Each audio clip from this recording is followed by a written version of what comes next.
जी सोमेश भाई, please start कीजिए। जी thank you अनुज भाई। नमस्कार दोस्तों, शराबी सोमेश।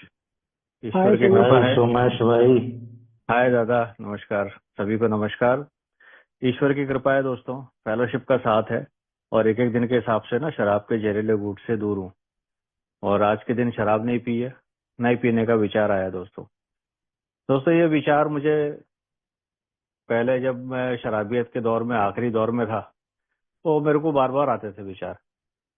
अभी प्रवीण भाई और अमरदीप भाई की शेयरिंग सुनी, ठीक मुझे भी वैसे ही लगता था यार। दोनों की शेयरिंग से मैं इतना जुड़ गया था कि बिल्कुल अनुज भाई ने सही बोला कि आज की जो हमारी टॉपिक शेयरिंग है, जिसका नाम है, टॉपिक का शीर्षक है कि मैं एक शराबी हूँ। तो यार ये मैं शराबी हूँ ना, ये मेरे अंदर अंतर आत्मा में बस चुका है ये शब्द। जो जो पहले नहीं था कभी। शराबियत के दौर में तो मुझे पता ही नहीं था। मेरे पास कोई चॉइस ही नहीं थी। नहीं, मैं ये पता लगता था कि ये होता क्या है। मैं तो ये मानता ही नहीं था। अब देखो ना विडंबना क्या है मेरी, कि जब मैं शराबी जैसा दिखता था, तब मैं अपने आप को शराबी नहीं मानता था। और अब मैं शराबी हूँ, तो मैं शराबी जैसा नहीं दिखता हूँ। तो ये जो बदलाव आया है, ये बदलाव का ही प्रोग्राम है, और बदलाव को ही मैं आध्यात्मिक समझता हूँ। आध्यात्मिकता जो समाधान बोलते हैं हम, उसका मतलब ही बदलाव है। चेंज।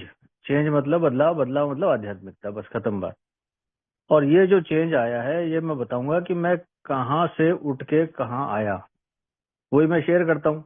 मैं पहले क्या था, मैंने क्या किया, और आज मैं कैसा हूँ। तो दोस्तों मैं तो ये कहूंगा कि प्रवीण भाई और अमरदीप भाई दोनों को बोलूंगा कि आप मीटिंग से जुड़े रहो, बार बार आते रहो। एक एक दिन का प्रोग्राम है ये। आज के दिन नहीं पीना है। आज के दिन मुझे ये मानना है कि मैं शराबी हूँ। तो मेरा जो शराबियत का दौर था यार, 23 साल का दौर था। और 23 साल में मैंने जब कॉलेज से निकला था, तब उस समय कॉलेज में ही चालू कर दी थी पीनी। लेकिन मेरा जब आखिरी का 4-5 साल जो था, बॉम्बे में रहता था मैं, वहाँ पे काफी बुरी तरह उठापटक हुई थी मेरी। और वो ऐसी उठापटक हुई थी कि ये मेरे को घर बदलने पड़े थे, वहाँ पे नौकरियां बदलनी पड़ी थी। और ईश्वर की कृपा से वो, मैं उस समय मिडिल मैनेजमेंट या जूनियर मैनेजमेंट में था, तो नौकरी मिल जाती थी पगार में। और मेरे जो खर्चे थे वो कम नहीं हो रहे थे, वो बढ़ते जा रहे थे। और शराब का खर्चा अलग से साथ में आ गया था। तो दोस्तों मैं शराबी हूँ, उससे पहले एक छोटी सी चीज आपको बताना चाहूंगा, ये अपने स्क्रीन के माध्यम से। ये जो अल्कोहलिक्स एनोनिमस है, इसमें हम लोग, शुरू में जो भी भाई आता है यार, मेरे जैसा टूटा हुआ आता है, बिल्कुल हताश निराश आता है, जैसे कि आत्महत्या करने के विचार मेरे भी आए थे। तो जब वो बिल और बॉब जुड़े थे आपस में, उससे पहले की जो घटना थी, ये जो बिल साहब थे, वो बिल डब्लू जो थे वो मार्केटिंग में थे, उनका अच्छा खासा चल रहा था। बाद में वो पूरी तरह टूट चुके थे, वो कहीं नहीं जाते थे। और वो कहाँ पे लॉयर बनना चाहते थे, कहाँ पे वो गोल्फ खेलना चाहते थे, लेकिन वो कुछ नहीं कर पा रहे थे। हर तरफ से हताश निराश परेशान हैरान हो गए थे। उनको कुछ समझ में नहीं आ रहा था, कोई रास्ता नहीं सूझ रहा था। बट उनके अंदर उनका जो दोस्त था, ये एबी थ्रेचर, एबी थ्रेचर उनके बचपन का दोस्त था। जो इसने शराबियत के दौर में दोनों ने खूब शराब पी थी साथ में। एबी थ्रेचर सोबर हो चुका था ऑक्सफोर्ड ग्रुप के माध्यम से। लेकिन एबी थ्रेचर जब उससे मिलने आया, तो बिल बड़ा खुश हो रहा था कि यार दारू पियेंगे अपन। मेरा भी वही हाल था यार। मेरा भी कोई दोस्त आता था, घर पे वाइफ रहे चाहे नहीं रहे, बच्चे रहे नहीं रहे, मेरे को अपना प्रोग्राम फिक्स रखना था। लेकिन जब बिल को पता लगा कि एबी ने छोड़ दिया, तो उसको बड़ा धचका लगा। और यही किचन के रूम में ही वो दोनों बैठ के आपस में डिस्कस किया करते थे कि भाई उसने कैसे छोड़ी, उसने कैसे एक धर्म अपना लिया। और बिल को समझ में नहीं आ रहा था ये क्या बोल रहा है, धर्म क्यों अपनाने का, धर्म का शराब से क्या रिलेशन है। शराब तो मैं अपनी मर्जी से पीता हूँ, लेकिन इसमें धर्म कहाँ से आ गया। तो एबी ने बताया, भाई तू, भाई नहीं मानता ठीक है, तो एबी बाहर गेट पे जाते जाते उसको बोल के गया, तो अपनी मर्जी का ईश्वर ले ले। तो उसके बिल के अंदर एक वो बर्फ जो थी वो पिघली, और वो एक आशा की किरण उसके अंदर आई। लेकिन दादा वो फिर भी पीता रहा। जैसे अभी भाई बता रहे थे ना, भाई को पता है, अपने जो अभी शेयरिंग कर रहे थे भाई, प्रवीण भाई को पता है कि ये नहीं पीनी चाहिए, सब बुरी बात है। लेकिन वो फिर भी पी रहे थे। बिल को भी जब उसने समझा दिया, उसके दोस्त ने, एबी थ्रेचर ने, वो फिर भी पी रहे थे। और पीने के बाद जब वो हॉस्पिटल में तीसरी बार एडमिट हुए, तो उसकी वाइफ जो थी लुइस, वो मैडम ने पूछा डॉक्टर विलियम डी सिल्वर से कि भाई क्या करूं, ये बार बार पी रहा है, क्या करूं, ये नहीं समझ रहा है ये। तो डॉक्टर विलियम डी सिल्वर ने बोला कि वो फिजिकल एलर्जी है जो इसके अंदर चालू रहती है, और इससे पहले मानसिक खिंचाव है जो इसके अंदर शुरुआत करता है, मेंटल ऑब्सेशन। ये दो लक्षण बताए थे उन्होंने। तो वो बिल हॉस्पिटल में लेटा हुआ था यार, उसके अंदर फिर वो आध्यात्मिक जागृति आई थी, वो जो अनुभूति आई थी बिल को, उसी के कारण हमारी फेलोशिप की एक एक एक नींव, एक मतलब वो जो बीज बोलते हैं ना, डिजायर टू स्टॉप ड्रिंकिंग वाला जो बीज मेरे अंदर, हर शराबी के अंदर पूछा जाता है क्या आपको छोड़ने की इच्छा है, तो वो बीज उस दिन उसमें आया था। और उस दिन ही वो हॉस्पिटल में उसने यार वो 12 कदम के जो चालू कर दिए थे काम करना। फिर उसके बाद वो एक्रोन गया। एक्रोन में हेब्रिडा सेबरलिंग के थ्रू वो वो ढूंढ रहा था वही किसी और अल्कोहलिक को, क्योंकि उसको बताया गया था विलियम डी सिल्वर द्वारा कि किसी और शराबी के साथ काम करो, तभी तुम सोबर रह पाओगे। तो उसने 10वां फोन नंबर लगाया। 10वें फोन नंबर पे, पहले 9 नंबर पे मिला ही नहीं कोई शराबी। फिर वो एक मैडम मिली, हेबर्ट सेबरलिंग, जो कि एक बड़ी गुड गुड ईयर टायर मालिक की वो बहू थी। उन्होंने बताया कि मेरी एक सहेली है यार, एन एन का हस्बैंड है डॉक्टर, वो बहुत पीता है, तो आ जाओ उससे मिलने। तो भाई साहब ने, हमारे जो डॉक्टर बॉब थे, उन्होंने अपॉइंटमेंट नहीं दिया। वही डिनाइल, मेरा भी डिनाइल था। तो ये जो छोटी सी स्टोरी इसलिए बता रहा हूँ क्योंकि इससे मेरी जुड़ी हुई है कहानी, सबकी जुड़ी हुई है कहानी। तो फिर वो डॉक्टर बॉब के पास गए, और जब वो मैडम के सेबरलिंग के घर गए, और यहाँ पे वो दोनों बैठे इधर सोफे पे, वो बोला कि मैं 5 मिनट से ज्यादा नहीं दूंगा तेरे को बिल। बिल बोले ओके डॉक्टर साहब। वो दोनों 5 मिनट 10 मिनट के लिए बैठे थे, और वो 5.5 घंटे के ऊपर दोनों की मीटिंग चलती रही। वो पहला दिन था जब दो शराबी आपस में मिले, और दोनों ने एक दूसरे के साथ शेयरिंग के माध्यम से अपना एक्सपीरियंस, स्ट्रेंथ, होप जो बांटा बिल ने, और वही उसका कनेक्ट हुआ, क्योंकि वो बीमारी के बारे में बात कर रहा था। मेरी बीमारी, आपकी बीमारी, हम सबकी बीमारी का जो प्रारूप है, जो कहानी है, वो एक जैसी है यार।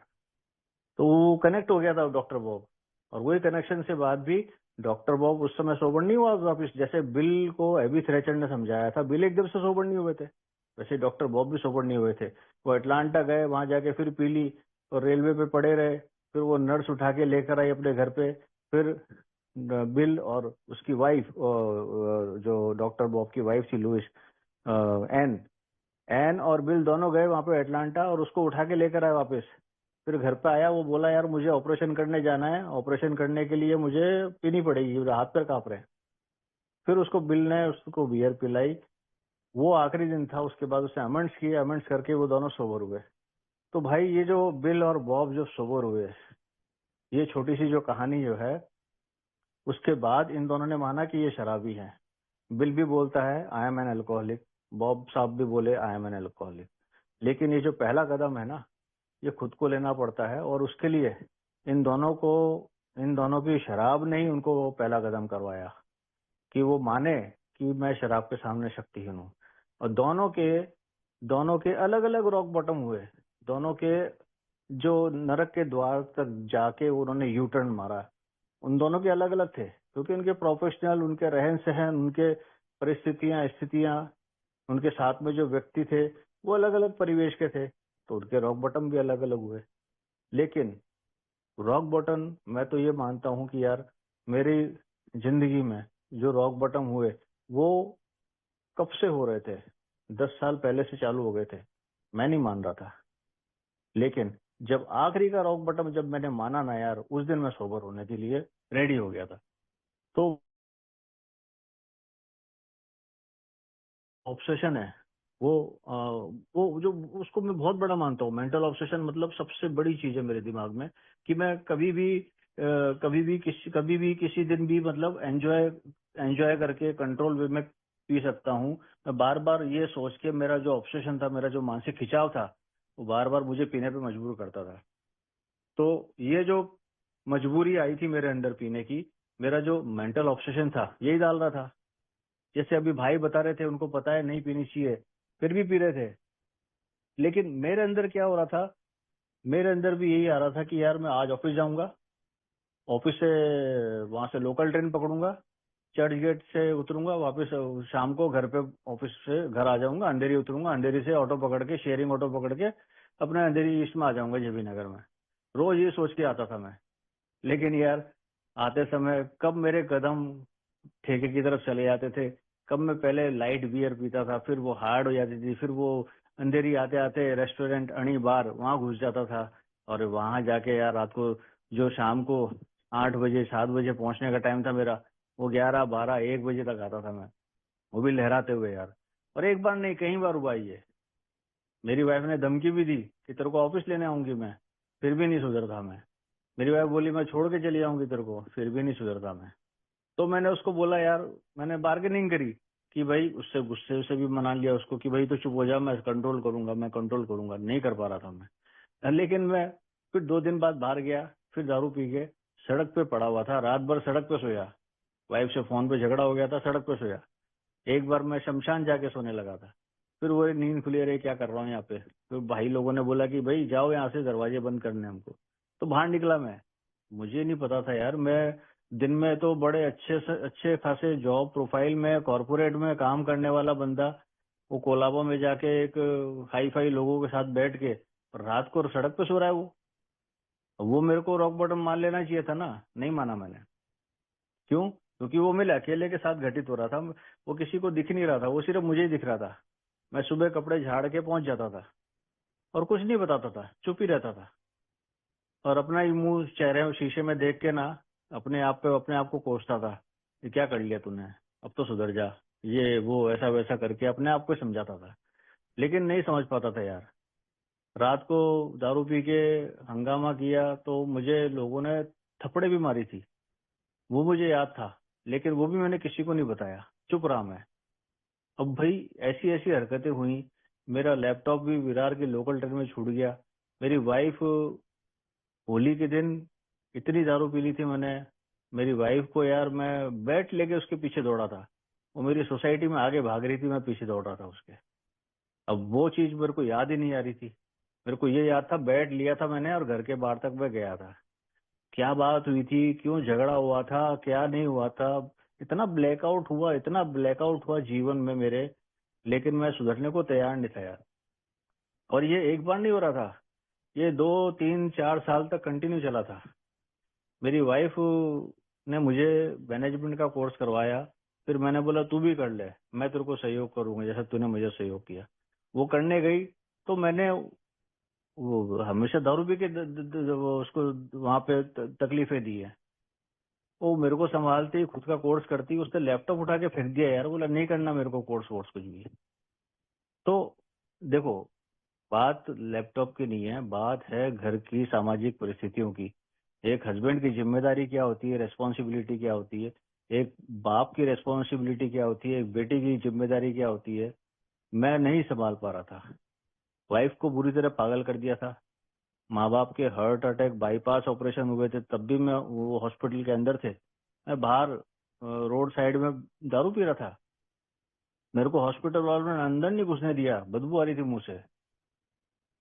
बॉम्बे में मेरी वाइफ का अकेले में पैर का फ्रैक्चर हो गया था, वो 7 हॉस्पिटल में गई, उसको एडमिशन किया, मेरे को अंदर नहीं घुसने दिया। अब यार एक बार हुए, 2 बार हुए, मैं फिर भी इंसेनिटी की हद ऐसी थी, मैं नहीं समझ पा रहा था। और मैं ये भी नहीं जान पा रहा था ये मैं क्यों कर रहा हूँ। वो तो फेलोशिप में आया, आके जुड़ा, तब मुझे पता लगा कि ये रॉक बॉटम जो है वो मुझे मुझे कई बार हुआ, लेकिन मैंने उसे नहीं माना यार। मैंने कब माना? 7 मई 2023 को माना। और इसमें यार एक चीज और है, रॉक बॉटम के साथ कुछ हाई बॉटम भी होते हैं। मेरे को ये लग रहा था कि अगली बार मैं पक्का कंट्रोल करके पीऊंगा और एंजॉय करके पीऊंगा। तो जो मोर अबाउट एल्कोहलिज्म जो चैप्टर है, उसमें भी पहली लाइन में यही लिखा है कि आपका जो ये जो अनविलिंगनेस होती है, इसके लिए, एडमिट करने के लिए कि मैं पक्का शराबी हूँ, मैं पक्का मतलब रियल अल्कोहलिक हूँ। अब ये अनविलिंगनेस मतलब क्या है? विलिंगनेस तो रहनी चाहिए, इच्छुकता जिसे बोलते हैं। तो इच्छुकता क्या थी मेरी? मेरी इच्छुकता थी दारू पीने की। मेरा मन करता था दारू पीने का। वही मन करता था दारू पीने का। इसलिए वो उसको मैं खिंचाव, मानसिक खिंचाव कह सकता हूँ। मानसिक खिंचाव मेरा रहता था, तो विलिंगनेस नहीं रहेगी। अब एक म्यान में दो तलवारी तो रह नहीं सकती। तो विलिंगनेस कब आई मेरे अंदर? जब मैं टूटा, जब मैं बिखरा, जब मेरा रॉक बॉटम हिट हुआ। और जब मैं और वो कब हुआ? वो उस समय नहीं हुआ जब मैं लोगों, मतलब अपने परिवार को परेशान करते करते करते करते हद से पार गुजर गया था, तब नहीं हुआ मेरे को। मेरी वाइफ बोली मैं तेरे को रिहैब में डाल दूंगी, वो रिहैब देख कर भी आई थी मेरे लिए, तब भी नहीं हुआ। मेरी वाइफ बोली मैं तेरे को छोड़ दूंगी, वो अपने पीरियड जा रही थी, और मैं पीछे से एक्टिवा चलाते चलाते अपने पैरों में दारू की बोतल रख के एक्टिवा चला के जा रहा था। क्यों? क्योंकि मेरी नौकरी छूट गई थी। क्योंकि मैंने वो जो बताया था कि डिनायल फेज में था, मैं नहीं मानता था मैं शराबी हूँ। और जब मैंने उसको बोला कि भाई अपन बॉम्बे छोड़ के जयपुर चलते हैं, जयपुर जाके अपन दोनों काम करेंगे और माँ बाप के साथ भी रहेंगे, मैं ठीक हो जाऊंगा। फिर माँ बाप के साथ रहूंगा ना, 25 साल से बाहर रह रहा हूँ, अब तो माँ बाप के साथ रहेंगे तो मैं ठीक हो जाऊंगा, अपने नेटिव में रहूंगा ना। और मेरा मन भी था अपने गाँव गाँव में रहने का लॉकडाउन के बाद, क्योंकि सब ऐसे जा रहे थे तो पता नहीं था कि यार ये कौन कब क्या हो जाए। तो वो मैंने बार्गेनिंग करी उसके साथ, वो मान भी गई। बॉम्बे में अच्छी खासी गृहस्थी बसाई हुई हमारी। मेरे बच्चे 12 साल से वहीं पढ़ रहे थे, वो सब छोड़ छुड़ा के हम जयपुर शिफ्ट हो गए। लेकिन दोस्तों जयपुर में 2 महीने बाद ही मैंने अपने ऑफिस में, मेरे को अच्छी जॉब मिली थी जयपुर में भी, बहुत बढ़िया जॉब मिली थी, बहुत बढ़िया बॉम्बे वाली पगार मिल रही थी जयपुर में, और काफी अच्छा ओहदा था मेरा। मैं अपने दरार में दराज में बोतल रखता था, और समोसा बाहर से लाके चटनी के साथ खाता रहता था, और एक एक घूंट पीता रहता था, और मुझे लगता था किसी को पता नहीं चल रहा है। यार 2 महीने बाद ही एचआर का मैसेज आया कि सोमेश जी कल से ऑफिस मत आओ। मेरे तो पैरों से जमीन खिसक गई, ना तो मैं उधर का रहा ना मैं इधर का रहा। और मेरी दारू इतनी बढ़ गई, मेरी वाइफ चले गई अपने पियर, और मैं टू व्हीलर पे जब दारू पीता पीता जा रहा था, मेरा एक्सीडेंट हो गया, हाथ छिल गए, पैर छिल गए। तो मैं कह तो रहा हूँ ना कि जब मैं शराबी जैसा दिखता था तो मैं शराबी नहीं मानता था, मैं शराबी जैसा हो गया था यार। मेरे आंखों के नीचे छिल गया था, हाथ पे छिल गया था, पैर छिल गया था, मेरा वो पेट के अंदर इतनी स्वेलिंग आ गई थी।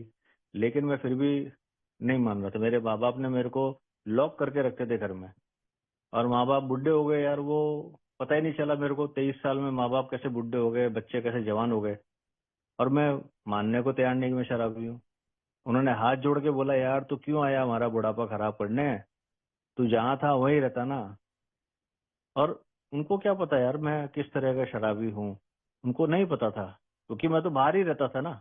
उन्होंने मेरा रूप तो जब देखा जब मैं वापस जयपुर आया था। मेरी वाइफ और परेशान, मेरे साडू जी आए, उन्होंने मुझे समझाया, सोमेश जी बच्चे बड़े हो रहे हैं, माँ बाप बूढ़े हो रहे हैं, आप ध्यान रखो यार, जब तक ये सामने है जिंदा है उनकी सेवा कर लो। वो हाँ हाँ बोलता था।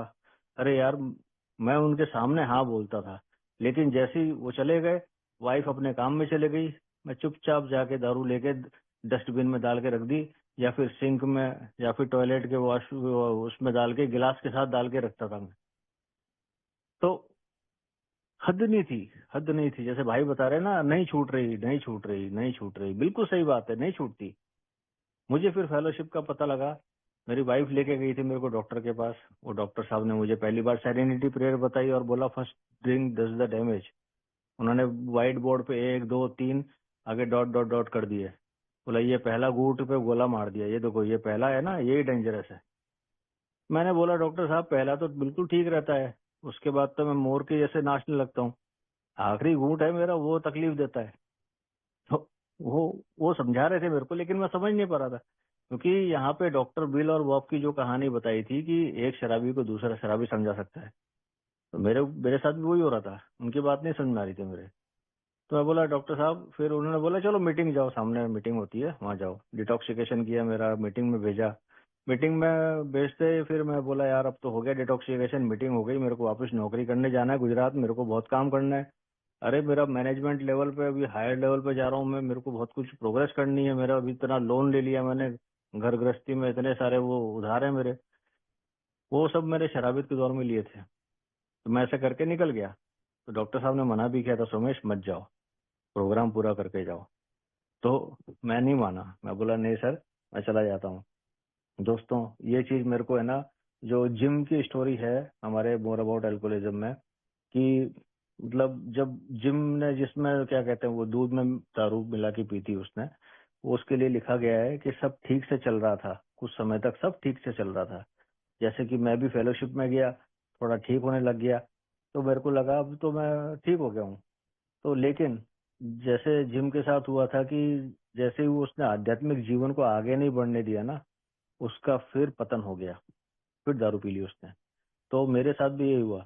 मैं मीटिंग जा रहा था, जाते जाते मैंने मीटिंग जाना बंद कर दिया, क्योंकि जहां मैं रहता था, नडियाड, वहां से आनंद में मीटिंग होती थी, उसके आसपास कोई मीटिंग नहीं थी, मैं लोनर मेंबर था। तो मैंने बोला यार अब तो वो इतना दूर जाना, बार बार कहाँ जाऊंगा मैं यार, 30-40 किलोमीटर कौन तय करेगा रास्ता। तो मेरे को फिर मेंबरों के फोन भी आते थे, तो उनके मैसेज में मैं लिख देता था I am busy, I will call you later. उनके फोन ही नहीं उठाता था। फिर मैंने बोला ऑनलाइन करेंगे, ऑनलाइन भी बंद कर दी। ऑनलाइन बंद करके नेटफ्लिक्स देखता था, और ये बिग बुक जो है ना वो तकिए के नीचे लगा के सोता था। सेरेनिटी प्रार्थना ही भूल गया था। थोड़े दिनों में तो मैं पूरा गुड़ गोबर हो गया था। वो फेलोशिप का जो सर्किल है ना, उससे पूरा बाहर निकल गया था मैं। और वो सेफ्टी नेट जैसे ही टूटा, मेरे हाथ में फिर शराब का गिलास आ गया। और उससे पहले मेरे साथ में स्लिपरी पीपल, स्लिपरी प्लेसेस पे मैं रहता था। जहाँ पे मैं गेस्ट हाउस में रहता था, वहां पे भी दारू पीते थे लोग, और मैं उनके सामने आराम से शान से बैठता था, चखना खाता था, पकोड़े खाता था, पनीर खाता था, लेकिन दारू नहीं पीता था। एक मेंबर को फोन पे बताया मैंने कि वो सर ऐसा ऐसा है, वो उन्होंने बोला मेरे को, उन्होंने मेरे को आगाह किया कि सोमेश तुम पहले खाना खा लिया करो या लेट खाने खाया करो, उनके साथ मत बैठा करो। लेकिन मैं नहीं माना। होली पे भी सब लोग पी रहे थे, मैंने नहीं पी, मैं अपने आप को बड़ा मान रहा था यार। लेकिन वो तकलीफ क्या हुई ना, जब मेरे घर में एक तकलीफ आ गई, और मेरे माँ बाप, मेरी वाइफ और बच्चों में पूरा डिस्प्यूट हो गया, और मैं बिखर गया यार। इमोशनली इम्बैलेंस तो मैं शुरू से ही था, मैं बिखर गया, और बिखर गया तो मेरे हाथ में, मैं रेलवे स्टेशन पे खड़ा था जयपुर के, मेरा दिमाग खराब हो रखा था। वाइफ ने खाने में डब्बा बांध के दिया था, मैं बाहर गया, बोतल ली और सीधा गटगट करके मारी, और वहीं पे स्टेशन में बैठ के खाना खाने लग गया। और दोस्तों अगले दिन सुबह वापस मैं ऑफिस पहुंच गया गुजरात में। मैंने मीटिंग अटेंड करी, काम किया, मैं बोला यार ये सही है यार, सही चल रहा है, सब सही हो गया, शांति की शांति मिल रही है मेरे को पीने से। तो वो पीने से जो शांति थी ना, वो कुछ समय की शांति थी। मैं भूल चुका था कि मैं शराबी हूँ, मैं आम का अचार बन चुका हूँ, वापस आम नहीं बन सकता हूँ। और यही सेम चीज मुझे वो फ्रेड की स्टोरी में भी समझ में आई, जहाँ फ्रेड की स्टोरी में लिखा गया था कि एक सुंदर परिवार था, अच्छा बिजनेस का वो पार्टनर था, वो किसी अकाउंटिंग फर्म में। और जैसे उसको लगा कि जैसे बाकी प्रॉब्लम ठीक हो रही है, वैसे वो शराब की प्रॉब्लम भी ठीक कर देगा। मैं भी जब वो नडियाड जाता था, मुझे बोलते थे वो ऑफिस वाले, यार आप तो संत जैसे दिखते हो। अरे यार आपको क्या जरूरत है इतना दूर जाने की, यहीं पे रहो ना, काम में ध्यान लगाओ अपना, सही हो जाओगे। उनको नहीं पता मेरी प्रॉब्लम के बारे में, उनको नहीं पता इसका सॉल्यूशन क्या है। तो मैं उनकी बातों में आ गया। क्यों? क्योंकि मैं आराम पसंद आदमी था ना, आराम पसंद करना था मेरे को। मैं बोला चलो ठीक है। तो मैं विनर्स के साथ नहीं रह रहा था, मैं विनर्स से दूर चला गया, मैं प्रोग्राम से दूर चला गया, मैं अपने फेलोशिप से दूर चला गया, मीटिंग से दूर चला गया, सबसे बड़ी बात। तो वो जैसे ही दूर चला गया, और वो जैसे ही घर में मेरे हिलावट आई, यार मैंने फिर पी ली। और पीता रहा, 4 दिन पीता रहा, 5 दिन पीता रहा। मेरे ऑफिस वाले मेरे रूम पे आ गए, अरे ये क्या कर रहे हो यार आप, और सब मेरे जूनियर। मैं second most higher most person था अपने ऑफिस में, सब मेरे जूनियर। और वो ना तो मुझे चिल्ला पावे, ना मुझे बोल पावे, लेकिन वो मेरे आगे पीछे हाथ पकड़ के बैठे रहे।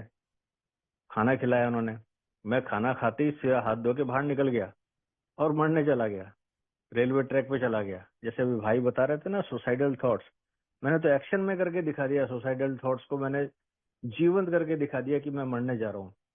और रात को 12 बजे रेलवे ट्रैक पे बैठ गया, पीछे वाली दीवार से कूद के, और मेरे को लोग ढूंढ रहे हैं कहाँ, आगे प्लेटफॉर्म पे। और मैं शातिर शराबी पीछे वाले गेट से कूद के गया, किसी को पता ही नहीं मैं कहाँ हूँ अंधेरे में। लेकिन जैसी दोस्तों ट्रेन चली सामने ना, थर थर थर करके मेरी वाट लग गई, मैं नहीं मर पाया। फिर दूसरी में जाऊंगा, दूसरी में, और वो पागल हो जैसे वीडियो कॉल कर रहा हूँ वाइफ को, वाइफ मेरी गांव में बैठी है यार, उसको घर से निकाल दिया था, वो किराए के घर पे बच्चों को लेके सामान पैक पड़ा हुआ है, और वो उसका देख रही है, उसका आदमी मरने जा रहा है रेलवे ट्रैक पे। करे तो करे क्या? ना तो घर में पैसा है, ना मेरी नौकरी रही। पुलिस केस अलग चढ़ गया, पुलिस वालों ने पकड़ लिया, मेरा गिरेबान पकड़ के ले गए मेरे को, थाने में बंद किया, फिर निकाला।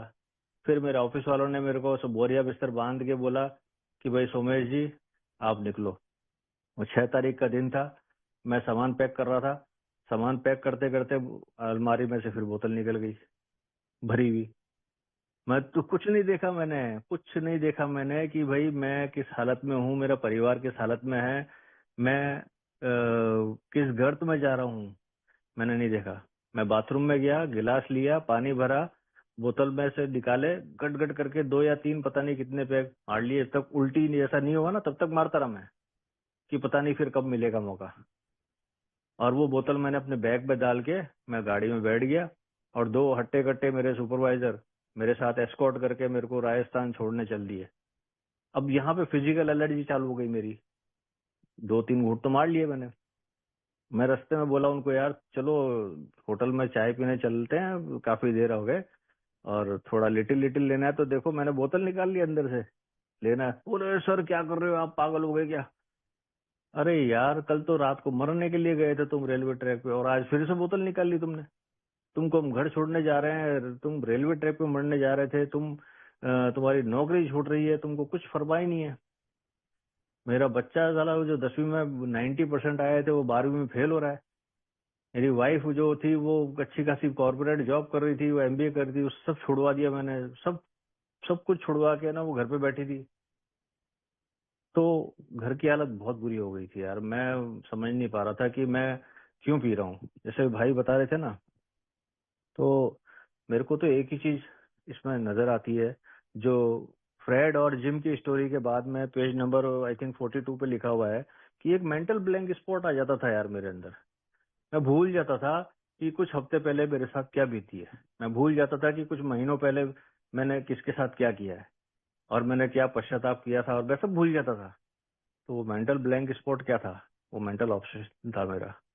और वो, उससे मुझे कोई नहीं बचा सकता था। जो हमारे 3 पर्टिनेंट आइडिया में साफ साफ लिखे गए हैं 12 कदमों के बाद, उसमें सीधा लिखा गया है, मैं शराबी हूँ, मैं शक्तिहीन हूँ।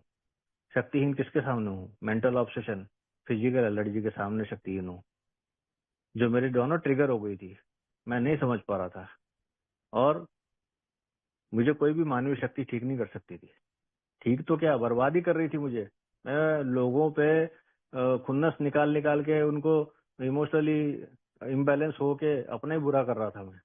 और ठीक है, उनको, उनकी गलती नहीं थी, मैं लोगों को ब्लेम करता था ना, परिस्थितियों को, स्थितियों को। मैं कहाँ हूँ, अकेला बैठा हूँ, हाय में बेचारा सोमेश। मुझे शराब पीने के लिए कुछ बहाना चाहिए था। तो इसमें क्या चीज आती है? विलिंगनेस की। जो मैंने शुरू में बताया था आपको, कि मेरे अंदर विलिंगनेस नहीं थी एडमिट करने की। क्यों नहीं थी? क्योंकि मेरे अंदर विलिंगनेस थी पीने की, जिसे मैं मेंटल ऑब्सेशन कह सकता हूँ। तो दोस्तों, ये बहुत ही गंभीर गंभीर बात है, और ये पहले चरण का पहला कदम का पहला भाग है, जो मुझे खुद को करना है। और यदि मैं नहीं कर पाया ना, तो मेरी शराब मुझसे करवाती है। क्या? एडमिट। और एडमिट भी मैं खुद नहीं कर पा रहा था, उसके लिए मुझे इच्छुक होना पड़ता है। और वो इच्छुकता कब आती है? जब मैं, मेरे को राजस्थान लेके गए, रात को 1 बजे मैं अपने घर पहुंचने के लिए मुझे एड्रेस ढूंढना पड़ा। अपने गांव में मेरे को एड्रेस ढूंढना पड़ा। क्यों? क्योंकि वो किराए के घर पे कहाँ रह रहे मुझे नहीं पता। किससे बोलती वाइफ?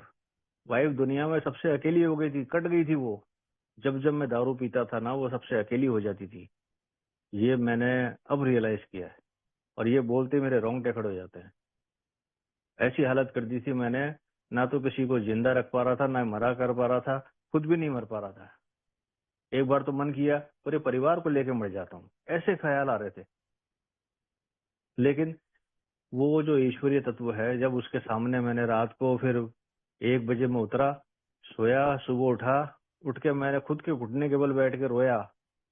छोटा सा मंदिर बना रखा था वाइफ ने उस किराए के घर पे, वहां रोया मैं खूब। वो जिसे बोलते हैं एक राई, पहली बार रोया था मैं इतना। और उसके अगले दिन मैं खुद डॉक्टर के पास गया था। पिछली बार वाइफ लेके गई थी, इस बार मैं खुद गया था। तब मैंने माना कि साहब ये मेरा रॉक बॉटम है। जैसे बिल साहब का भी आया था, बॉब साहब का भी आया था, वैसे मेरा आया। और सबके अलग अलग रॉक बॉटम होते हैं यार, किसी का हाई होता है, किसी का लो होता है। जिसका एज येट उसको पता लग जाता है ना कि आज जो मेरे पास है वो मुझे बचाना है, वही उसका रॉक बॉटम है। उसका जो आखिरी घूंट है ना, वही रॉक बॉटम बन जाता है। और मैं आज भी 30 महीने हो गए दोस्तों, 30 महीने मतलब 900 दिन, तो 90 को 10 10 बार कर लिया मैंने 90 दिन को। यही मानता हूं मैं। 90 दिन होते ही वापिस से एक से चालू कर देता हूं मैं। लेकिन ये जो मैंने आपको चीज बताई है, मेंटल ब्लैंक स्पॉट, ये जो खालीपन है मेरे दिमाग में, जो मुझे 5 मिनट लगते हैं, 5 मिनट मेरे हाथ में गिलास आने के लिए, वो 5 मिनट कैसे भरूं मैं उसको। और वो आध्यात्मिकता से भरना है। आध्यात्मिकता कैसे आएगी? आध्यात्मिकता कोई बादाम खाने से नहीं आएगी, या मैं 10 किलोमीटर दौड़ लूं रोज तो आ जाएगी। उसके लिए मुझे आभार देना पड़ता है। दोस्तों, इतनी पर्टिनेंट आइडिया में जो आखिरी बात है कि ईश्वर ही करेंगे, यदि मैं करने दूं तो ईश्वर कैसे करेंगे? ईश्वर के लिए मुझे एक तो प्रार्थना करनी पड़ती है, एक आभार देना पड़ता है। यार, मैं शराब से दूर होते होते एक एक दिन के हिसाब से, जब मैं 15 महीने हुए ना, तब मैंने आभार देना शुरू किया कि प्रभु, आज आप मेरे साथ हो, आज आपने मुझे जगाया, आप मेरे साथ हो, आप साथ हो, रहोगे नहीं हो। और दूसरा आभार देता हूं मैं कि प्रभु, आज आपने मुझे ए फेलोशिप से जोड़ के रखा, उसके लिए बहुत बहुत आभार। मैं जुड़ा हुआ हूँ, क्योंकि मैं दूर रह के फंस गया था, दूर रह के मैं उल्टे कर्म कर रहा था। और तीसरा आभार, जो सबसे बड़ा आभार मानता हूँ अपनी लाइफ का मैं, और वो आभार देते ही ना, मेरे अंदर जितने भी डिस्टरबेंसेस होते हैं, मेरे अंदर जितने भी लोगों को ऊपर बढ़ते हुए देख के जो भय आते हैं, जो खुन्नस आती है ना, वो सारे दूर हो जाते हैं यार। कि आज के दिन मैं शराब के जहरीले गुड़ से दूर हूँ, और मैं आपके सामने शेयरिंग कर पा रहा हूँ खड़ा होके। ये चमत्कार नहीं है तो क्या है मेरे लिए? ये वही सोमेश है जो सबको परेशान करके खुद दारू पीने जाता था। ईमानदारी का कुछ पता ही नहीं था उसे, क्या होती है ईमानदारी। लेकिन दोस्तों, केवल मुझे तो ये पता लगा कि जब मैं शराब के नशे में चूर होके रॉक बॉटम में हिट होता था ना, मैं सोचता कुछ था, करता कुछ था, होता कुछ था, और मिलता कुछ और था। लेकिन जैसे ही मैंने, ये बार बार हो रहा था, बार बार रिपीट हो रहा था मेरे साथ। कुछ और सोचता था कि नहीं पीनी है, फिर मेरे कदम कहीं और चले जाते थे, दारू पी के होता कुछ और था। और उसके बाद जो फिर से जो पश्चाताप के आंसू निकलते थे ना यार, वो कुछ और ही मिलता था मेरे को। फल तो मिलेगा ही, तुरंत फल मिलता था, लेकिन मैं 100% होपलेस था, हूँ और रहूंगा। ये मुझे कब रियलाइज हुआ? वो 7 मई 2023 को रियलाइज हुआ, जब मैं रोया था पहली बार, घुटने के बल बैठ के रोया था। और आज भी 30 महीने के बाद भी मैं घुटने के बल बैठ गई प्रार्थना करता हूँ, लेकिन आज रोता नहीं हूँ। आज मन मन मुस्कान आती है अंदर से, एक आभार निकलता है। ये जो बदलाव आया है, ये जो चेंज है, यही आध्यात्मिकता है यार। पहले मैं जहां भी जाता था, आज मैं कलकत्ता में हूँ, आज भी मैं फिजिकल मीटिंग जाकर आया। यहाँ बंगाली बोले, कुछ हिंदी बोले। कल भी गया था फिजिकल मीटिंग, यहाँ का कलकत्ता का सबसे one of the oldest group था, वहां पे गया था मैं। वहां पे भी शेयरिंग हुई, मैं बैठा रहा। क्यों? क्योंकि वो जो हैप्पी आवर्स होते हैं ना शाम के, वो उससे मैं बच जाता हूँ। मैं 4 5 बजे से प्लानिंग करता रहता हूँ, मुझे जाना है मीटिंग में। फिर मैं जाता हूँ, ढूंढता हूँ गूगल मैप पे मीटिंग कहाँ है, मेंबर्स कौन है, कहाँ हो रही है, क्या टाइमिंग है। पहले क्या ढूंढता था? वाइन शॉप किधर है, किधर दारू मिलेगी। आज क्या ढूंढता हूँ? मीटिंग किधर है, मेंबर्स किधर मिलेंगे, ऑनलाइन किधर हो रही है, फिजिकल किधर हो रही है। कुछ तो करूं मैं, कहीं तो जुड़ा रहा हूँ, सर्किल के अंदर घुसा रहा हूं मैं। क्योंकि यार ये वो जैसे नेटवर्क है, जो टावर जो है, टावर से मोबाइल की कनेक्टिविटी जब तक रहती है मोबाइल चलता है। टावर से दूर हो गया, मोबाइल डेड। वैसे मेरा ये फेलोशिप सोमेश का मेंटल ऑब्सेशन से दूर रखने का एक टावर है। मैं इसके अंदर रहूंगा तो बचा रहूंगा। अब क्या करना है मुझे? उसके लिए पहली चीज तो मैंने आपको बता दी, विलिंगनेस, एडमिट करने की। मतलब एडमिट मतलब मानना। देखो दोस्तों, मैं एक चीज जानता हूँ, सोमेश सोमेश को जानता है, सोमेश बाहर की दुनिया को जानता है, मानता नहीं है। तो मुझे खुद को मनाना पड़ता है, वो मेरा फेथ है। आपको देख के मुझे फेथ आया, मैंने फेथ है। लेकिन faith without action is dead. Action क्या है? तो एडमिट के साथ में मुझे एक्सेप्टेंस में आना पड़ेगा मुझे बाहर जो वाइन शॉप दिख रही है, बाहर जो घर गृहस्थी की परिस्थितियां दिख रही है, उससे डिस्टर्ब नहीं होना है, वाइन शॉप पे नहीं जाना है। ये एक्सेप्ट करके मुझे एक्सेप्ट क्या करना है, सरेंडर करना है ना। तो जो मैं मन में मान रहा हूँ, जो मैं मन में सोच रहा हूँ, जो मैं मीटिंग रूम में बोलता हूँ, हाँ शराब के सामने शक्तिहीन हूँ, तो क्यों अकेले में जाके मैं पी लेता हूँ? मेरा इज्म अकेले में क्यों निकल जाता है? वो तकलीफ तो अकेले में होती है ना यार, सबके सामने तो नहीं पीता हूँ मैं। मीटिंग में तो रहता हूँ तो बड़ी अच्छे से बात करता हूँ मैं। तो उसके लिए मेरे को ईमानदारी और ओपन माइंड जो यहाँ बोला जाता है, सिर्फ वही काम करना है, सिर्फ वही काम करना है। पत्थर की लकीर, यहाँ पे जो भी सीनियर्स हैं, जो भी स्टिक टू द विनर्स कहते हैं, जो वो बोला वो पत्थर की लकीर। फोन करो, फोन करो, पहले पहले करो, प्रार्थना करो, आभार मानो। ये तीन चार चीजें मैं करता हूँ। टूल्स जो दिए गए हैं मुझे स्लोगन्स के, वो मैं अप्लाई करता हूँ। तो ये विलिंगनेस जो हो गया मेरे अंदर, जो मेरे एक स्पिरिचुअल दरवाजा खोलने का काम करती है ना, जो मैं एडमिट के साथ करता हूँ। और ऑनेस्टी और ओपन माइंड, ये मेरे एक्शन है, ये मैं एक्सेप्टेंस के साथ करता हूँ, मतलब ग्रहण करता हूँ। ग्रहण करके आप लोगों के सामने आता हूँ और दिखाता हूँ कि देखो मैंने शराब नहीं पी। और उसके लिए जो लिविंग सोबर में 32 चैप्टर्स हैं, 32 चैप्टर में पहले 29 चैप्टर तो स्टेप वर्क की बात ही नहीं करी है। 30, 31, 32 ये 3 चैप्टर में स्टेप वर्क की बात करी है लिविंग सोबर में। तो पहले क्या दिए हैं 29 चैप्टर्स में? प्रार्थना करो, कॉल करो, डीआर पढ़ो, लिटरेचर पढ़ो, ये सब, ये छोटी छोटी चीजें तो दी गई हैं। और वो मैंने देखा यार, वो मैं करता क्या 15 महीने तक? 15 महीने तक मैंने स्पॉन्सर भी नहीं लिए थे अच्छे से, ना ही मैं मीटिंग नहीं, क्या कहते हैं उसे, ना लिटरेचर पढ़ा था, ना स्टेप वर्क किए थे। फिर कैसे सोबर रहा? फिर वो मेंटल ऑब्सेशन से कैसे दूर रहा मैं? क्योंकि दोस्तों मैं मीटिंग में आता रहा, यहाँ जो बताया गया उसको ईमानदारी से फॉलो करता रहा। जेब में पैसे थे, सामने ठेका था, नहीं पिया। दोस्तों अभी मैं लास्ट में इतना ही कहूंगा कि मेरे 30 महीने जो सोब्राइटी के हुए हैं, उसमें मैं 20 शहरों में गया हूँ। 20 शहरों में जाने के बाद मैंने ये देखा है कि मेरे अंदर ऑब्सेशन नहीं आया। जहां भी आता था ना, किसी गुड़गांव के रेलवे स्टेशन पे, या जयपुर के बस अड्डे पे, या आनंद में, या बड़ौदा में, या अहमदाबाद में, या कलकत्ता में, या रांची में, या दिल्ली में, या पूना में, या बेंगलोर में, भुवनेश्वर में, मैं मेंबर को फोन करता था। मैं night vigil, day vigil Mehsana में हो रहा है, वहां भी गया हूँ, बड़ौदा भी गया हूँ, कन्वेंशन हरिद्वार गया हूँ, अबू गया हूँ, पटना में गया हूँ, मुंद्रा में गया हूँ, गांधीधाम में गया हूँ, झांसी में गया हूँ। वहाँ पे लोनर मेंबर मिलते थे, सबसे एक एक मेंबर से मिलकर आया हूँ मैं। एक वर्कशॉप भी अटेंड की। तो यार ये सब क्यों कर रहा हूँ मैं?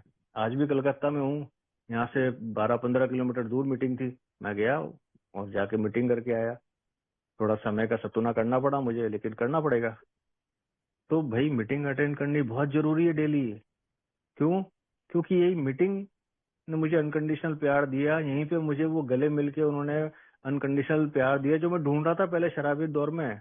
मैं लोगों में, सोसाइटी में, अपने ऑफिस में, अपने आसपास के लोगों में ढूंढ रहा था, नहीं मिल रहा था, जिससे मैं डिसकंटेनमेंट में चला गया था। तो दोस्तों समय कम है, और आखिरी में एक ही चीज कहूंगा यार, कि मुझे केवल स्वयं को ढूंढना है, खुद को ढूंढना है। बाकी सब तो गूगल पे मिल ही जाता है। और ये बात इतनी सीधी है कि मुझे किसी और पे ध्यान नहीं देना है, मुझे सिर्फ अपने आप पे ध्यान देना है। मेरे अंदर क्या बुराइयां हैं, वो करेक्टर डिफेक्ट्स पे काम करना है। वही आगे के, वो तो आगे के इस कदम है, लेकिन पहले शराब से दूर रहूंगा तभी तो कर पाऊंगा वो एसिड टेस्ट। तो धन्यवाद दोस्तों, आपने बोलने का मौका दिया। Thank you so much.